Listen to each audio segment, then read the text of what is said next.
Corduroy Brown from Huntington, West Virginia. I'm a musician, I work at an ad agency, and I love people.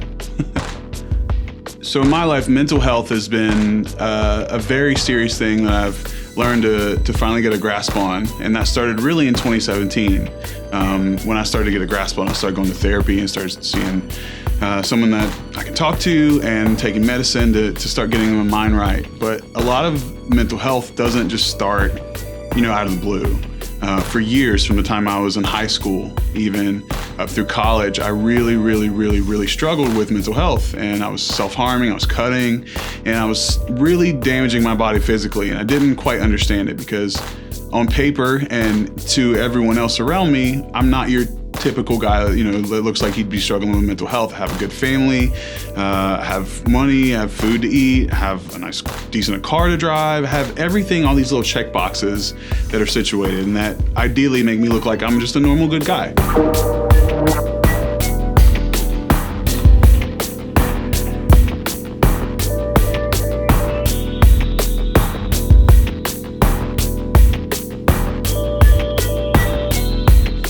But on the inside of that, there were a lot of internal struggles. So one of the things that people think of mental health, if you have to take medicine or see a therapist, like it doesn't mean you're crazy.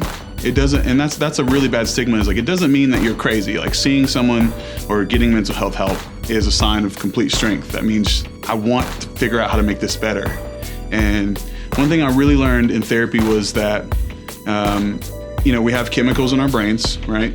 And the chemicals can be out of whack or in line or however. And when the chemicals start to not sync up, it starts affecting your thoughts. Eventually those thoughts start affecting your actions, like mine, where I was cutting and self-harming.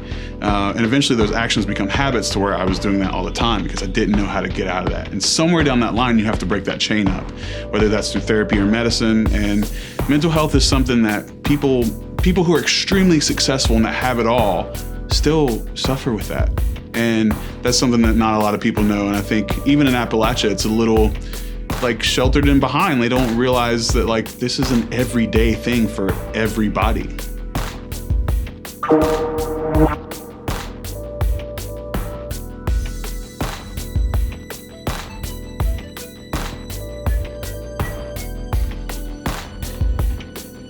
Music affects my well-being in a multitude of ways. There's nothing quite like after like a show or performing that just you get all of your serotonin back and you get all these things that like if you don't feel like you're getting enough of, like it's just back. But a lot of people ask like, how do I write songs? And I can't write a song if I'm sad or I'm down. I don't have it in me. I always write when I'm feeling good. And in music, it helps me bring myself out of some dark places, but I don't know that I rely on music, honestly, to pull me out. I know that it has a positive effect on me, but the music that I write comes from me when I'm feeling good. And that comes from the other things where seeing a therapist or, taking medicine, the right medicine combination like works out. So I think music as a whole helps round me out. It brings me joy. It fuels my passions and everything. And it's a part of my mental health, but they're also separate things because I know that if I'm not feeling good, I'm not going to write. And likewise, when I am feeling good, I'm going to write. So music is an escape for me as well. Music is definitely an escape for me because I can write songs that maybe no one else is ever going to hear, but it feels good to write them just to get them out of my body and get them out of my mind. So there's so many songs that exist just to me, and it helps me just when I need to just have that release, I think.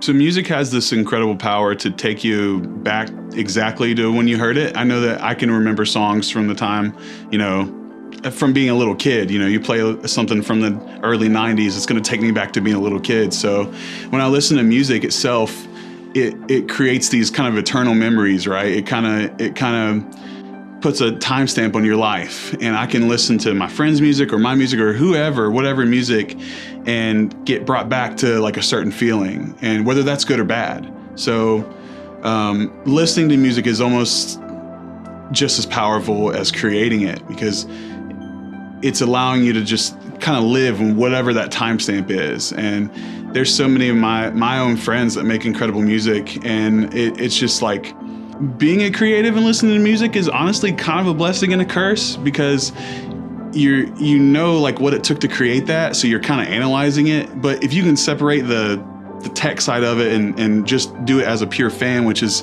like refreshing at times.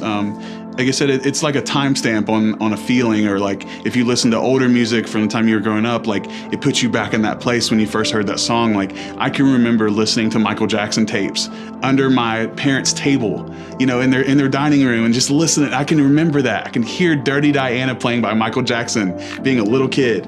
And that's the power of music. It uses both sides of our brain. So when we're old and gray one day, we're going to be able to dig into those memories. And that's why you see like videos of people who are Alzheimer's patients in their 90s, and they can play music just like it's effortless. And that's the power of music, man. I love to listen, because I'm not listening to it with this goal of like creating this like, oh man, one day I'm gonna listen to this and feel this way. But it just puts a place in your mind that only that specific song can fill that void. So it's awesome to just be a fan and also be able to create it at the same time.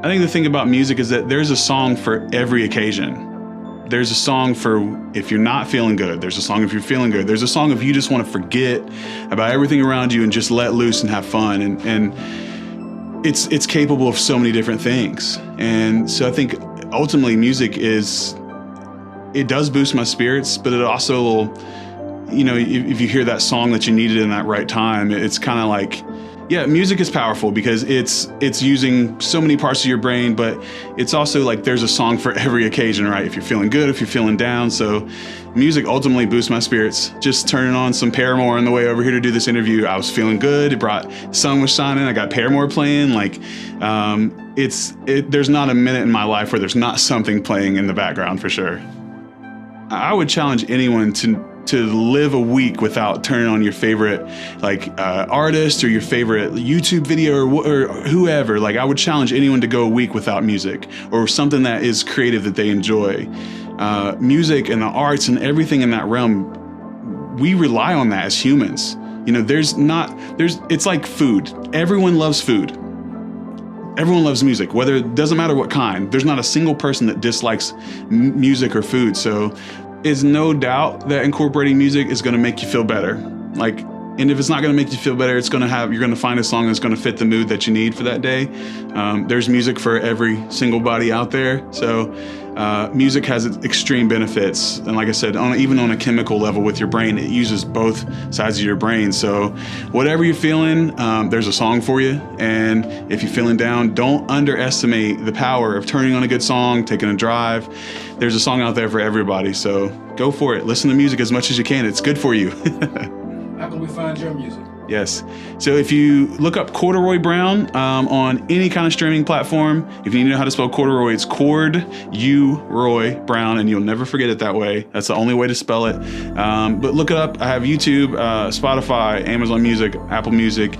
Literally, if you have a way to play music, I will be on that. Same way with social media, Corduroy Brown, WV, Roy Brown, WV. You'll find it anywhere. Just search it up. That's the best way to find it.